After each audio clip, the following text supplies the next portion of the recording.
Lo mencionábamos, la Unión Europea está buscando, tiene este fondo para ayudar y compartir, y sobre todo ya hay una partida que llegó a México, una evaluación que se va a hacer cada 4 años, pero lo importante es en dónde estamos parados, cuál es el camino a seguir y a dónde queremos llegar. Y para eso tenemos a Natalia Calero, que es especialista en gestión de programas de la ONU en mujeres. Natalia, bienvenida. Muchas gracias por acompañarnos a tocar este tema de vital importancia para todas las sociedades. Así es. Gracias por la invitación. Este es un programa, si quisiera aclarar, que es justo conjunto de la Unión Europea con Naciones Unidas y es a nivel global. Entonces, en cada región se enfoca en un tipo de violencia específicamente contra las mujeres y niñas, y en América Latina el tema, el tipo de violencia al que se va a hacer frente es justamente la violencia feminicida, es feminicidio. Entonces, son 5 países en esta primera etapa de la implementación del programa: México, Honduras, Guatemala, Argentina y El Salvador.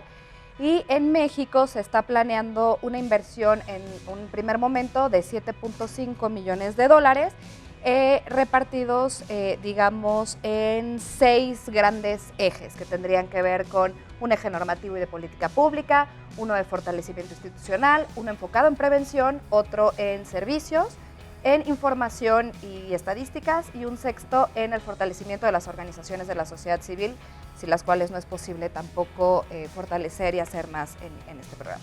Y justamente lo que se busca es erradicar el feminicidio a partir de lo ya existente, digamos, impulsar más acciones de manera innovadora para en estos 6 pilares de los que hablaba poder generar cambios a corto y mediano plazo. Natalia, cuéntanos un poquito, yéndonos hacia el principio, ¿cómo nace esta iniciativa Spotlight? ¿Por qué ponerle este nombre? ¿Y cómo se eligen a estos 5 países que de entrada están en esta primera fase? En América Latina.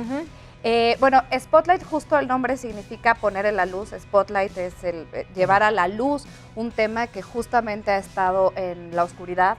¿Y por qué ha estado en la oscuridad? Porque se ha normalizado. La violencia contra las mujeres es histórica, es estructural y afecta además no solo a países como el nuestro, sino en todo el mundo. Y a pesar de que hay algunos que tienen mejores niveles en igualdad de género, en ningún país, ni siquiera los nórdicos, se ha alcanzado la igualdad. Y el tema de la violencia contra las mujeres y las niñas es uno de los que impide justamente llegar a esta igualdad. Entonces, revisando cuáles son las formas de violencia más prevalentes en cada una de las regiones, por ejemplo, en África, el programa de Spotlight se enfoca en 10 países, específicamente en mutilación genital y otras prácticas nocivas. En América Latina se determinó feminicidio justo como una de las formas más prevalentes de violencia contra las mujeres y niñas. El feminicidio es la violencia más extrema contra mujeres y niñas, que significa su muerte. ¿Y cómo participamos? Bueno, hubo un llamado desde la Unión Europea y Naciones Unidas, que es esta iniciativa conjunta, para que los países argumentaran por qué era importante que ellos formaran parte. De hecho, es importante decir que México en un principio no estaba considerado porque es un país de ingreso medio en el que la cooperación internacional muchas veces ya no quiere invertir recursos porque se considera que al ser un país de la OCDE y demás tiene ciertas características en las que ya no es un país que necesite especial ayuda. Sin embargo, con las cifras que tenemos en México, que 9 mujeres son asesinadas al día, esto es terrible. Y los niveles de violencia que tenemos, por ejemplo, 60% de las mujeres, alrededor del 66% de las mujeres ha sufrido alguna clase de violencia en su vida por el hecho de ser mujer, es justamente que logramos que México fuera parte de esta iniciativa. Y la idea es que tras la implementación a nivel local, y eso es importante decirlo porque se empieza a nivel de municipal, en 5 municipios, se busca crear modelos de intervención que sean exitosos, que sean justamente evaluados, como decías en un principio. Para que se repliquen. Para que se repliquen no solo en otros municipios de este país, sino que pueda ser llevada la experiencia a otros países que también tienen esta problemática. Yo tengo muchas dudas. Por ejemplo, ahí está ya el dinero, ya están los países que vamos a apoyar, ya está la iniciativa, que creo que es lo más importante. ¿Qué se hace? ¿Qué tipo de proyectos se apoyan?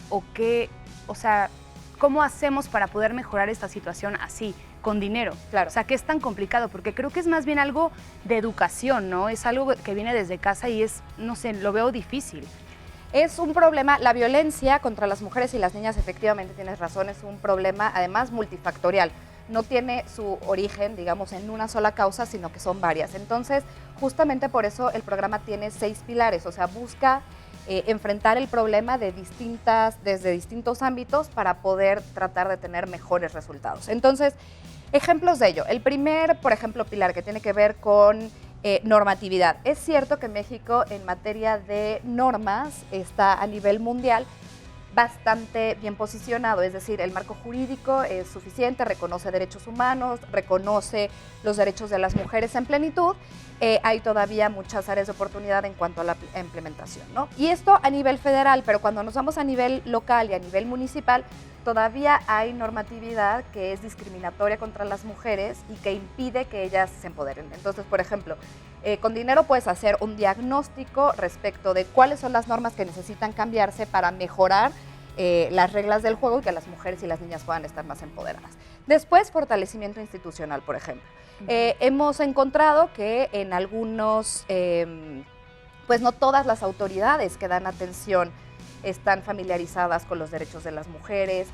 Muchas de estas personas replican estereotipos machistas y justo violentan a mujeres cuando ellas acceden a servicios esenciales. Entonces, se invierte en la capacitación, en hacer capacitaciones que funcionen con estas personas y dejar un programa de capacitación para todas las autoridades. En prevención, por ejemplo, bien decías, hay todo un enfoque en educación, que además es a mediano y a largo plazo, pero también en tratar de cambiar los estereotipos, por ejemplo, con los medios, ustedes, el no replicar los estereotipos de género, ustedes que tienen tanto impacto, es ya de hecho una medida. Entonces, invertir en que los medios puedan decir de mejor manera las noticias, las narren adecuadamente, no repitan estereotipos, trabajar a nivel comunitario, por ejemplo, en recuperación de espacios públicos para que no se replique la violencia, invertir en la educación de niños y niñas, por ejemplo, en atención de servicios, garantizar que las mujeres tengan acceso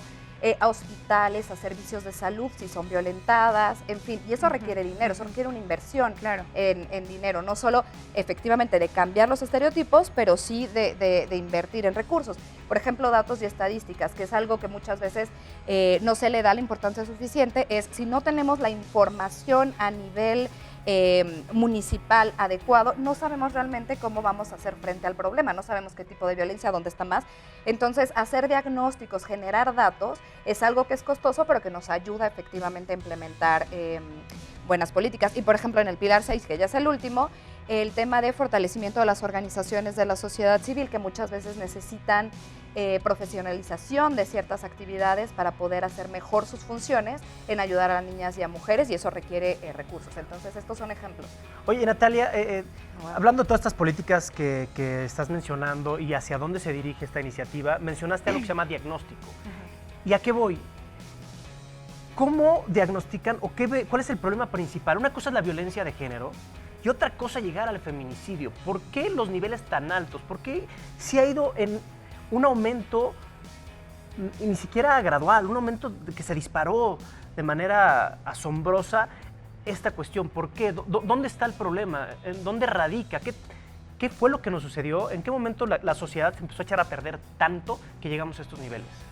Bueno, si yo tuviera esa respuesta, o sea, digamos, es multifactorial lo que decía al principio, y es importante no romantizar el pasado, porque la violencia contra las mujeres y las niñas está siendo mejor y mayormente visibilizada ahorita, pero siempre ha existido. Claro. Entonces, hay que tener clarísimo que no es que efectivamente ha ido a un aumento y hay que revisar las razones por las que, y esto requiere estudios, o sea, las razones por las cuales además las mujeres, por ejemplo, ahora también mueren más a causa de armas, por ejemplo. Antes era solo estrangulamiento, en fin, y cómo van variando también las formas en las que mueren las mujeres y las niñas. Eso es importante también ponerlo, pero la violencia contra las mujeres y las niñas siempre ha existido. Entonces, hay que entender los factores y eso requiere estudios. Ya tenemos mucha información al respecto en México, se mide bastante bien con encuestas que hace el INEGI con los propios servicios de salud que reciben a mujeres. Hemos podido ir entendiendo el fenómeno de la violencia y por supuesto que al ser multifactorial, esto está, lo que mencionabas al principio de la violencia feminicida, de por qué pasa, es clave entender que las mujeres vivimos en un continuum de violencia. El feminicidio es la forma más extrema, Ujú. pero vivimos violencia en todos los ámbitos de nuestra vida de mayor o menor manera. Desde el hogar hasta en la calle, el espacio público, sí. el acoso, todo eso es un continuum de violencia en donde la forma más extrema es el feminicidio. Pero es indispensable atacar todas estas formas de violencia para no llegar a esta. Entonces eso implica un trabajo muy fuerte porque implica precisamente eso, acabar con todas las formas de violencia contra las mujeres y las niñas para evitar que llegue al feminicidio. Natalia, yo estaba viendo, Spotlight va a estar midiendo sus resultados cada 4 años, ¿es correcto? ¿Qué expectativa tienen a partir de que se implemente ya de lleno aquí en México, en estos municipios en los que van a empezar? ¿Cuál es la expectativa? Bueno, lo que se busca es bajar las tasas de Pero muertes tienen así como un promedio. de mujeres. Es muy difícil determinar cuál sería el promedio. Lo que buscas es que baje y a la par que bajen otras formas de violencia, naturalmente, si esta es la consecuencia, pues deberían de bajar las otras. La evaluación es... La primera fase del programa, estamos hablando de un programa de 4 años en donde va a haber una evaluación intermedia en 2 años. Okay. Entonces, y esto es importante porque hay que invertirle en la evaluación para ver si lo que estás haciendo está funcionando o si no, qué es lo que tienes que cambiar para así obtener los resultados. Entonces, en principio lo que buscamos es que haya mejores marcos normativos que se apliquen adecuadamente, haya autoridades, o sea, funcionarios y funcionarias públicos que estén mejor capacitados para la atención de esta violencia, que haya programas de prevención que sean mucho más efectivos y que la gente en general, y esto no solo tiene que ver con el gobierno, y esto sí es un llamado a pues toda la teleaudiencia que le sigue, es justamente cambiar los estereotipos, entender que sí hay algo que está en nosotros, lo decías tú al principio del programa, que en ti no quede, que en nosotras y en nosotros no quede, que somos personas que todas merecemos ser tratadas, o sea, tener una vida libre de violencia y que efectivamente a las mujeres sí les afecta de manera desproporcionada la violencia, porque las mujeres, además de la violencia general que se puede vivir en cualquier país, vivimos además violencia por lo que decías tú, el hecho solo de ser mujeres.